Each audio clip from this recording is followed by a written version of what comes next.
En el nombre del Padre, y del Hijo, y del Espíritu Santo. Amén. Sean todos bienvenidos a Pater Noster. Te saluda tu hermano José Manuel Gutiérrez. Hoy vamos a reaccionar a un video que yo creo que es un tanto incómodo e incluso violento. Yo jamás le preguntaría a un sacerdote cómo llevas el celibato. ¿No? ¿No? Porque eso es una cuestión, pues, del fuero interno del sacerdote. Obviamente, un sacerdote ha sido escogido de entre el pueblo, como dice la carta de Hebreos, para eh, celebrar los misterios de Dios. Y obviamente, el sacramento del orden no elimina, no quita de la persona, no elimina la concupiscencia. ¿Qué es eso? La concupiscencia, y San Pablo lo va a decir en sus cartas, es la inclinación natural que tú y yo tenemos a pecar. A mí, por ejemplo, pues imagínate, me puede dar por llevarme un bolígrafo porque mi concupiscencia me manda a robar. Otro quizás pues a mentir. Otro pues, por ejemplo, pues al tema de la sensualidad, ¿no? Pues el mantener relaciones con mucha gente, ¿verdad? En su vida. Y eso pues es la inclinación que tú y yo tenemos al mal. Y esa inclinación no se quita con nada. No existe un detergente que elimine pues eso, ¿verdad? En el bautismo, sí. Pues esas aguas bautismales pues nos limpian, nos lavan de ese pecado original que arrastramos, ¿verdad? Por nuestros primeros padres. Pero esa lucha interna que tú y yo tenemos en nuestras vidas, la concupiscencia, esa inclinación natural a pecar, porque aunque te confieses, vamos a salir por la puerta, vamos a ver al vecino que nos cae mal, salimos en gracia de la parroquia y nada más que se nos cruza ese vecino, pues te acuerdas de su madre y ya perdimos la gracia. Ya, pues de nuevo, ¿verdad? Pues estamos pecando. ¿Por qué? Porque esa concupiscencia sigue reinando en nuestras vidas. Y por eso es nuestra lucha, ¿no? ¿Quién me librará de este cuerpo de muerte? Decía San Pablo, ¿verdad? Pues este cuerpo, pues es el que nos lleva a la muerte. Decía un santo, no recuerdo ahora mismo el nombre, pero lo importante es el mensaje, que decía que no lloren en los funerales por ese cuerpo inerte, sino que lloren por el destino final de ese alma, ¿verdad? Que recen, que hagan, por ejemplo, pues obras de caridad, misas, rosarios por el alma. Pero no te preocupes por ese cuerpo, porque ese cuerpo era la herramienta que usaba el diablo para condenarnos. O sea, este cuerpo que desea en vida. Dinero, comer mucho, beber mucho, hablar mal de la gente, o sea,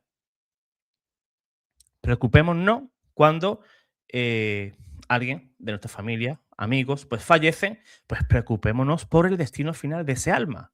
Ese cuerpo ahí queda a la espera de la resurrección final, ¿verdad? Cuando nuestro alma pues se vuelva a unir a nuestro cuerpo, pero ya una vez pues con un cuerpo glorioso y ya no tendremos esa concupiscencia, ¿verdad? Un cuerpo glorioso ya no estaría inclinado a ese mal. Pues bien, esa pregunta incómoda que le hacen al padre Heriberto es una pregunta, pues, para mí, un poco capciosa. Un poco se la han hecho con maldad, ¿verdad? ¿Cómo llevas el celibato? Y el padre, pues, sí, se va a reír, se va a reír. Voy a compartir pantalla. Se va a reír, pero es una risa un tanto incómoda. Así que vamos a ver el video que dura apenas 50 segundos, 50 y tantos segundos, y luego vamos a dar una respuesta bíblica sobre este asunto. ¿Cómo le haces con todo el tema de las tentaciones? Lo platicábamos ahorita fuera del aire, ¿no? Que te decía, no, es que me empezaron a gustar las mujeres. Y yo, a mí me gustan las mujeres, o sea, Sí, me siguen gustando. para pronto, ¿no? ¿Cómo trabajas esa parte, padre? Dentro del seminario pues hay como una burbuja en la que tienes integralmente toda tu educación. El detalle es cuando sales, o sea que cuando ya no te ve nadie, ahí es donde realmente cuesta. A mí lo que me ha sostenido es el método el mismo, o sea, un director espiritual y platicar con los sacerdotes y desembuchas, pues le quitas fuerza, pero no tengo mi celibato resuelto, la moneda sigue girando. O sea, yo tengo que estar atento todo el tiempo, porque yo decidí entregarme por la iglesia, que es mi esposa, así esté defectuosa, así sea lo que sea, yo me debo a la iglesia y lo hago con mucho gusto. Pues esa es la respuesta del padre. Pues la moneda sigue girando en el aire. ¿Y qué quiere decir con eso? Pues que la tentación, la concupiscencia sigue ahí. Eso no se elimina, ¿no? Como hemos explicado, ¿no? Con el sacramento del orden. Los sacerdotes no se convierten en superhombres, ¿no? Sino que es necesario, pues también que ellos luchen, ¿verdad? Por su propia santidad. Pues bien, la afirmación que ha hecho el padre, que la acabamos de ver, es profundamente realista y cristiana. Ojo, el cristianismo nunca ha enseñado que la vocación anula la naturaleza humana, sino que la ordena y al mismo tiempo también eleva, ¿verdad? Esa naturaleza humana por la gracia. Ojo, la tentación no es pecado. Si fuera pecado, Cristo, al ser tentado en San Mateo capítulo 4, del versículo 1 en adelante, en esas tentaciones que él tuvo por parte del demonio, y nadie puede pues, acusarlo de un desorden moral, lógicamente. Por tanto, sentir impulsos no invalida el celibato, al contrario, lo sitúa en el terreno del sacrificio consciente, que es donde nace toda auténtica entrega cristiana. Hay un fundamento directo de nuestro Señor Jesús en la Sagrada Escritura, y aquí el texto pues, es bastante importante y además es inequívoco. El celibato ya lo mostraba, ya lo enseñaba nuestro Señor Jesús. Por tanto, no es una invención tardía de la Iglesia, ni tampoco una imposición, sino que es una palabra directa del Señor. Si tú lees, por ejemplo, San Mateo, capítulo 19, versículo 12, el Señor nos dice, hay eunucos que nacieron así desde el seno de su madre. Hay eunucos hechos por los hombres y hay eunucos que asimismo se hicieron eunucos por causa del reino de los cielos. El que tenga oídos, que oiga. Jesús no está imponiendo el celibato, pero lo presenta como una vocación superior y ligada explícitamente al reino de Dios. No lo propone como un desprecio al matrimonio, sino como un signo escatológico, anticipo de la vida futura, donde el Señor dice, allí ni se casan ni se dan en matrimonio. Vamos a leer San Mateo capítulo 22 y vamos a leer desde el versículo 23 en adelante. Aquel día se le acercaron unos saduceos, esos que niegan que haya resurrección, y le preguntaron, Maestro, Moisés dijo, si alguien muere sin tener hijos, su hermano se casará con la mujer de aquel para dar descendencia a su hermano. Ahora bien, entre nosotros 7 hermanos.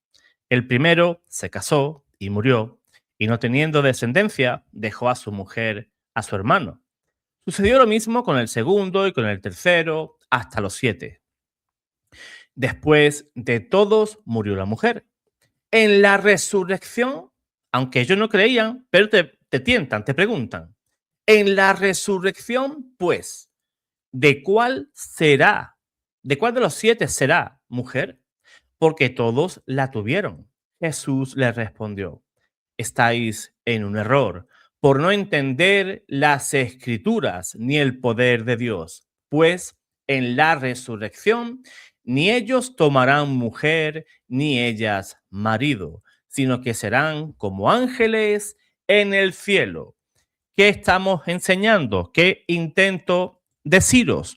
Pues que el sacerdote ya desde esta vida anticipa, ¿verdad? Ese signo escatológico que es mantener el celibato. Los ángeles no mantienen relaciones, son puro espíritu.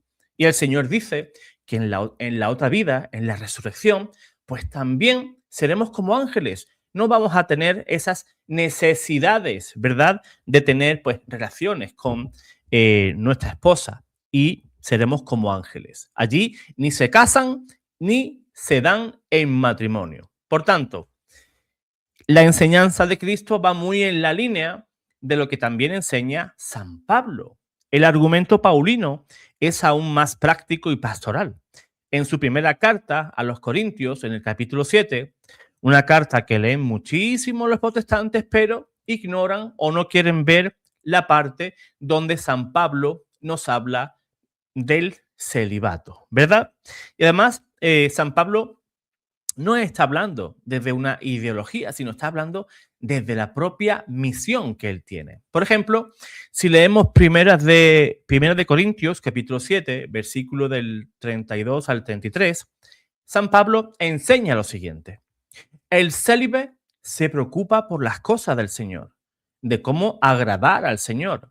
El casado se preocupa por las cosas del mundo, de cómo agradar a su mujer, y está dividido. Y añade 2 versículos después: esto lo digo para vuestro bien, no para poneros un lazo, sino para que viváis con decoro y os dediquéis, al Señor sin distracción.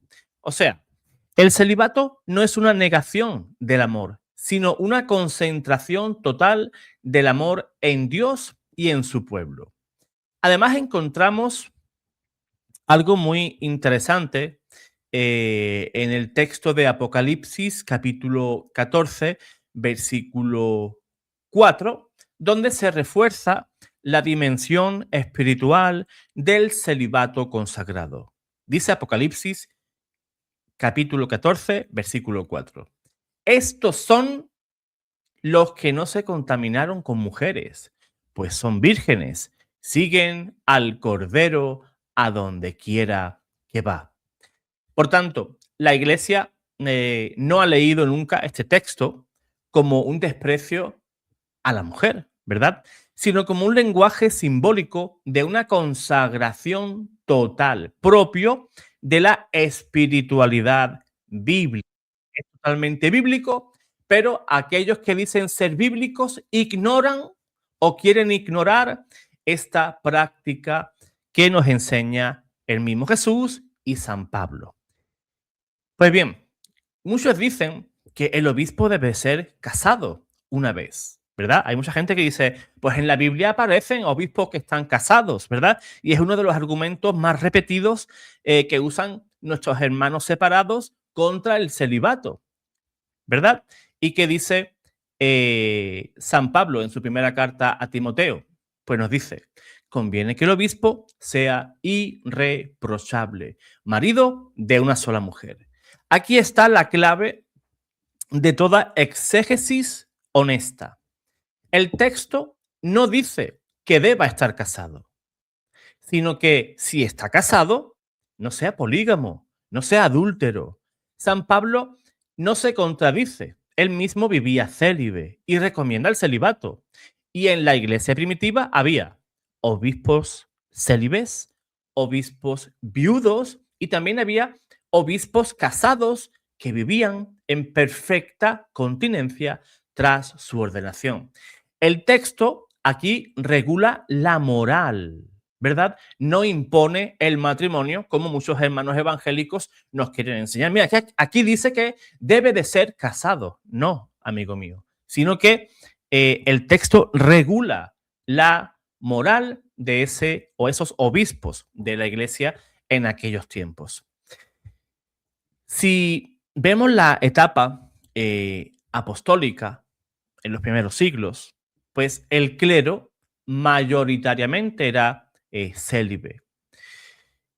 Y era una clara influencia directa del modelo que proponía Cristo y San Pablo.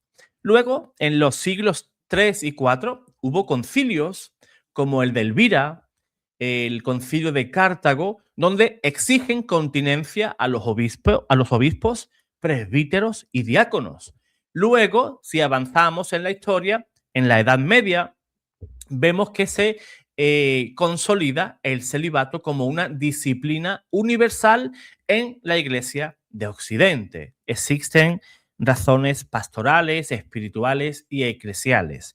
Luego, más adelante en el tiempo, en el Concilio de Trento, esa defensa dogmática de la Iglesia hacia el celibato frente a la Reforma protestante. Y luego, en el Concilio Vaticano II, la Iglesia reafirma el celibato como un don precioso, no como una imposición arbitraria, como muchos dicen. No, es que la Iglesia obliga a los sacerdotes a ser célibes. No, amigo. No. La Iglesia o el seminarista, cuando va al seminario, sabe perfectamente a lo que se expone. No es una sorpresa. Te vas a ordenar y te dicen, no, disculpe, caballero, usted, si se va a ordenar, usted debe de ser célibe. Oh, sorpresa, no lo sabía. Entonces decido no ser sacerdote. No, así no es la cosa. La persona que quiere ser sacerdote sabe que la Iglesia, pues, pide, ¿verdad?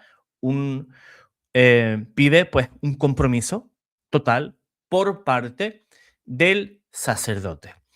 Ahora vamos a ver algunas frases de padres de la Iglesia que defendían el celibato. Algunos testimonios claves, pues, por ejemplo, de San Jerónimo, que decía que el sacerdote debe vivir como los ángeles, como hemos leído hace un momento en San Mateo capítulo 22.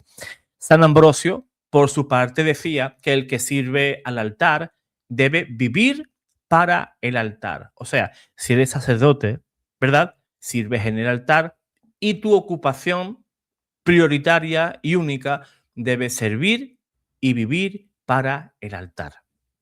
Por ejemplo, San Agustín decía que la continencia por el reino no desprecia el matrimonio, sino que anuncia la vida futura. Igualmente, va en consonancia a lo que el Señor enseñaba en San Mateo capítulo 22, versículo 30. Por tanto, para los padres el celibato es configuración con Cristo, no es una simple norma disciplinar. Por tanto, para ir concluyendo, el celibato no niega la humanidad del sacerdote, o sea, siguen luchando con sus propias inclinaciones, con su propia concupiscencia, ¿verdad? Tienen su lucha también con el pecado, ellos también se confiesan, hasta el Papa se confiesa. Por tanto, el celibato no niega esa humanidad del sacerdote, sino que la presupone, la eleva, la ofrece. Que la moneda está girando en el aire, como dice el padre Heriberto. ¿Qué significa? Pues que el padre Heriberto pues mantiene una lucha, mantiene la vigilancia y hay una cruz. Ojo, ojo, hay una cruz. Quien quiera seguirme, que tome su cruz. Es una lucha diaria. No se crean, como dije antes, que el sacramento del orden no elimina. No elimina de tu vida el pecado y te convierte en un ángel con sotana. No. Eso no es así. Por eso es importante rezar por nuestros sacerdotes. He dicho, hay lucha, hay una vigilancia y hay cruz. Esa sería la cara de la moneda. Pero la cara de la otra moneda, de la moneda sería pues que hay gracia, hay libertad interior y también fecundidad espiritual. El celibato vivido con fe no empobrece al sacerdote, sino que lo ensancha para todos. Pues esa es la respuesta bíblica que damos a este caso y a esta pregunta que yo veo tan incómoda. Me gustaría leeros en los comentarios si os parece incómoda esa pregunta o si os parece pertinente, o si os parece impertinente. Yo, bajo mi punto de vista, yo jamás le haría una pregunta a un sacerdote pues, de ese tema, ¿verdad? Pero ¿qué ocurre? Yo no creo que este programa donde asistió el padre sea un programa católico, ¿verdad? Pues por eso, en ese tipo de programas, pues van a buscar un poquito el morbo, ¿verdad? Para que la gente esté ahí pendiente a ver qué es lo que va a decir el sacerdote referente a ese tema. Porque, ¿verdad? La mente humana a veces es un poquito enrevesada y quiere buscar respuestas un tanto, pues, morbosas. Y yo eso, pues, no lo veo bien. El padre se reía, pero creo yo, no lo sé, una risa, pues, de nervio, ¿no? Como diciendo, pues, ¿qué me estás preguntando, no? Sería, pues, una pregunta para mi punto de vista un tanto fuera de lugar. Así que, hermano, hermana, me gustaría, pues, que me dijeras si la pregunta es pertinente, si no es pertinente. Y, lógicamente, también te quiero preguntar ¿desde dónde nos estás viendo? Estados Unidos, desde México, desde Argentina, de Brasil, de Paraguay, de Uruguay, pues, de Guatemala, de Nicaragua, de Perú, de Colombia, pues me gustaría que me dijeras ahí en los comentarios desde dónde nos ves. Mándame un saludito, que estoy loco también por saludarte también y saber al menos pues de dónde nos estás viendo. El saludo más lejano, el saludo más lejano que he recibido ha sido, fíjate, de Australia. De ahí he recibido yo el saludo más, yo diría, más lejano, ¿verdad? Desde el otro lado del mundo. Que sí, Estados Unidos está lejos. México, Colombia está muy lejos. Pero Australia está, pues, muchísimo, muchísimo más. Así que, hermano, pues espero que te haya gustado esta explicación. Dale like, comparte el video, suscríbete si eres nuevo y también, pues, puedes apoyarnos con esa nueva opción que da esta plataforma, que es hipear el video. ¿Qué es eso, José Manuel? Pues es una nueva función que tú cuando hipeas, pones hipear con H, ¿no? Y Y, hipear el video. Pues eso lo que va a hacer es dar un impulso, mientras más lo hipeas, pues el algoritmo pues lo va empujando más y más para que más hermanos puedan ver este video, ¿no? Porque hay cosas que son muy interesantes, ¿no? Como este tema, el celibato. Y también, pues, la respuesta que ha dado el padre Heriberto García. Dios te guarde, Dios te bendiga.